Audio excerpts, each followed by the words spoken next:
На працягу дзесяцігоддзяў жыхароў Палонкі цяплом забяспечвала мясцовая птушкафабрыка, а дакладней яе кацельная.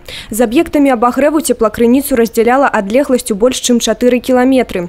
Школа, дзіцячы садок і 2 трохпавярхоўкі. Теплосети здесь были построены в 1986 году.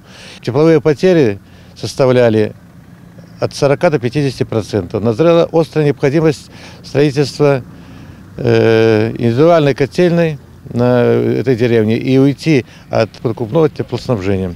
З абласнога бюджэту на будаўніцтва новай кацельні ў Палонцы выдаткавалі каля 400 тысяч рублёў. Сёння будаўнічыя работы на аб'екце ўжо завершаны. Закуплена абсталяванне беларуска-італьянскай вытворчасці. Кацельня цалкам аўтаматызавана і будзе функцыянаваць без удзелу чалавека. В этой котельной будет установлено 3 котла общей мощностью 450 киловатт для каскадного дальнейшего подключения. На данном этапе идет монтаж оборудования.